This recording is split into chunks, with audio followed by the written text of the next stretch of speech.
And what the hell was Biden thinking when he declared Easter Sunday to be Trans Visibility Day? November 5th is going to be called something else. You know, it's going to be called Christian Visibility Day, when Christians turn out in numbers that nobody has ever seen before. It's all about Christian nationalism. That's what it is. They might as well have white hoods on. They're burning crosses. It's Christian national. You only watch Christian votes.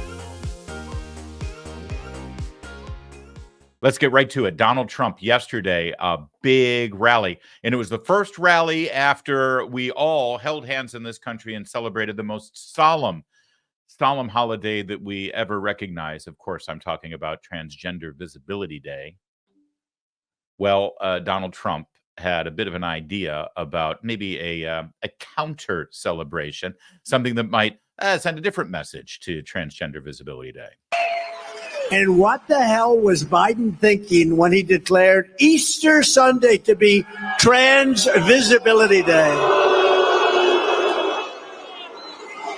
Such total disrespect to Christians. And November 5th is going to be called something else. You know, it's going to be called Christian Visibility Day, when Christians turn out in numbers that nobody has ever seen before. You see, he's a Christian nationalist. It's all about Christian nationalism. That's what it is. They might as well have white hoods on. They're burning crosses. It's Christian national. You only watch Christian votes. You know, it's like that's what they sound like too, isn't it? That was actually a pretty uncanny impersonation. That's, of course, the response. But here's the problem. You can't actually stop this headfirst dive into Gomorrah that the Democrats are taking us to. Stop it, reverse it, and say, you know what? These people over here, you know, the majority of voices in America who actually have strong Christian biblical faith, they're sick and tired of being disrespected. They're sick and tired of being dragged and mocked and disdained by the popular culture, by media, and certainly by the president of the United States. So maybe they should have a voice. And when they vote on November 5th, that's when they'll be visible. How's that? Well, you're not allowed to say that. That's all Trump is saying, but you're not allowed to say that. You say that, you're a dictator. He had more. In addition, I will take aggressive action to end radical Democrat lunacy known as squatters' rights. They want to squat into your house. There's now an epidemic of illegal squatters throughout our country. They're trying to steal American homes by exploiting Marxist laws in Democrat-run cities. I mean, they're actually going into a house and you can't get them out. That's in Democrat-run. It's not working in Republican-run cities. That's why, as president, I will establish a federal task force to use every authority that we have at our disposal to end squatting. In other words, let me summarize this rally for you. We've got more clips, but I'll give you a summary. Everything that's pissing you off about America right now, Trump promises to fix. Trump promises to reverse. And specifically to squatters, this whole squatters thing, squatters. They're thieves. They're stealing private property and claiming it as their own. If somebody takes your car and decides that they get to keep it and drive around in it, are you giving them squatters' rights in your car? No, they're car thefts. Grand Theft Auto, baby, and not the fun kind on your Xbox. Who better to solve this problem of illegal tenants and illegal squatters and trespassers than a landlord? A guy whose fortune came from owning apartment buildings in New York City. I think he has a pretty good handle on this issue. He continued, though, with the theme, everything that pisses you off right now in America, Trump will fix. Watch this one. You would have never had Ukraine being attacked, and you would have never had Israel being attacked. Those things wouldn't have happened. Before I even arrive at the Oval Office, shortly after we win the presidency, I will have the horrible war between Russia and Ukraine settled. I'll get it settled. I know them both very well. We will restore peace through strength, and we will prevent World War III. And nobody else can say, you're going to end up in World War III. This guy doesn't know what the hell he's doing. He doesn't know what he's saying. He doesn't know who to speak to. He's lost. He's a lost soul. Our president is a lost soul. It's pathetic. It's pathetic. It is pathetic. He's a lost soul. I do love that. You know, and you're already getting the responses. He said he's going to end the Russia-Ukraine war that's not going to. He can't do that. He has no ability to do that. You know, they said the exact same thing when he said that he was going to clear Iraq of ISIS. You elect me, and we will wipe ISIS out of Iraq. We'll end ISIS. Remember ISIS? Remember, you'd be forgiven if you don't, because they were a real problem in the final years of the Obama administration. Then Trump came in and he literally did do that. He did exactly what he said he was going to do. And it happened really quickly, like 9 months. And ISIS was kaput. They were done. They were history. Actually, it can be done. You just need a president that has the will to do it, just like moving the embassy. He said, I'll promise to move the embassy to Jerusalem from Tel Aviv. He can't do that. He won't be able to do that. Well, the reason why people in D.C. didn't think he could do that was because so many presidents going up to that point had promised to do it and then just forgot their promise and never did it. Trump did it. How many things did he say he was going to do that everyone said he couldn't do and he would never do, and then he ended up doing it? And now they're saying the same thing about ending the Russia-Ukraine war. It is amazing what happens when you actually show some strength and some leadership. By the end of the Trump presidency, in just 4 years, you had Arab nations who had been sworn enemies of the state of Israel signing peace accords with them. Why? Because Trump went in and said, yeah, we're not playing middleman here. We're not saying both sides of the Palestinian-Israeli debate have valid issues here. No, he said, you know what? We're on Israel's side. And if you want to be on America's side, the rest of you Arab nations here in the Middle East, you should be on Israel's side too. And lo and behold, 3-4 countries all start signing peace deals with Israel. It's amazing when you show leadership and take a stand on something, how people follow. That's what leadership is all about. And by the way, how's that economy working out? Well, if the economy is pissing you off, Trump had an answer for that too. With your vote, we will throw out Bidenomics and we will reinstate Maganomics. We love MAGA. Make America great again. Maganomics. It actually makes more sense than Bidenomics, I suppose. So here's the point. From the economy to national security and foreign wars to transgender visibility and the mania that goes along with that woke crap, to what was the other thing that he promised? The squatters' rights and a whole lot of other things, border security, crime in the streets. Democrats literally have no answer.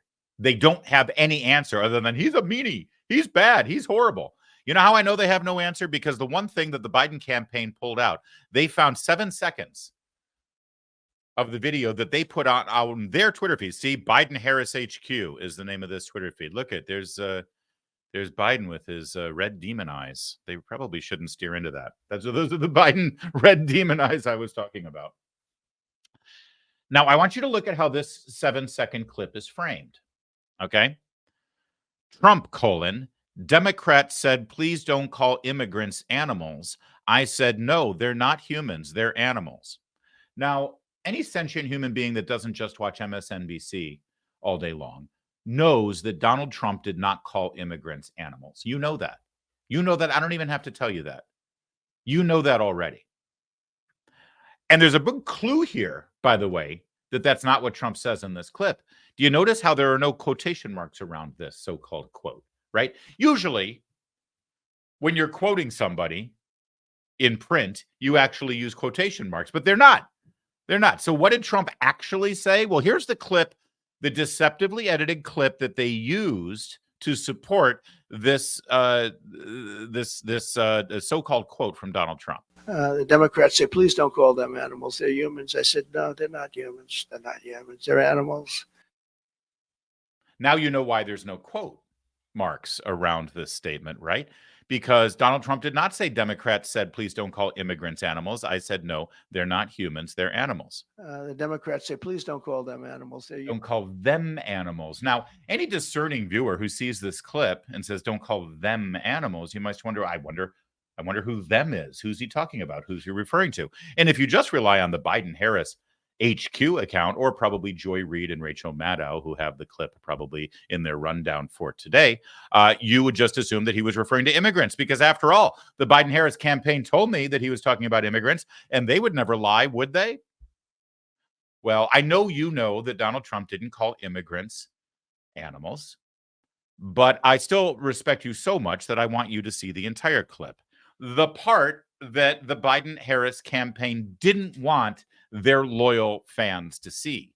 The part that people on MSNBC and CNN and wherever else that clip is going to be repeated, they didn't want their viewers to see the entire statement. Here's the entire statement. Who was Donald Trump calling animals? The 22-year-old nursing student in Georgia who was barbarically murdered by an illegal alien animal. The Democrats say, please don't call them animals. They're humans. I said, no, they're not humans. They're not humans. They're animals. And Nancy Pelosi told me that. She said, please don't use the word animal, sir, when you're talking about these people. I said, I'll use the word animal because that's what they are. I'll never forget my vow to her. He was calling murderers animals. An illegal immigrant who was in this country who murdered Laken Riley in cold blood. And the MS-13, the last time he used the word animals when referring to illegal immigrants, it was specifically to MS-13 gang members. I remember it vividly. Called them animals. Nancy Pelosi lectured him. No. If you're a member of the MS-13 gang and you rape children and you murder them and decapitate them with machetes and leave them in the forest as part of your rituals, because that's what happens right here in the Washington, D.C. area on a sadly regular basis, you are an animal. That's who Donald Trump was calling an animal. And all the Biden-Harris campaign have is lies. All they have, I'll show you again what they did, how they framed it. Democrats said, please don't call immigrants animals. I said, no, they're not humans. They're animals. He was not referring to immigrants, legal or otherwise. He was talking about murderers. He was talking about Laken Riley's murder. In other words, I guess the only thing that we can bring from this is that the Democrats don't think that the barbaric murderer of Laken Riley is an animal. No, he's a human being that deserves your respect and your love and your support. In fact, he deserves to be free on the street. After all, everybody makes mistakes. It's the only takeaway I can glean from this entire episode.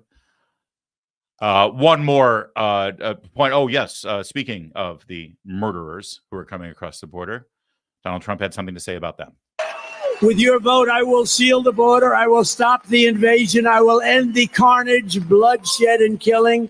And we will crush the human traffickers. You know, they traffic in women, mostly in women.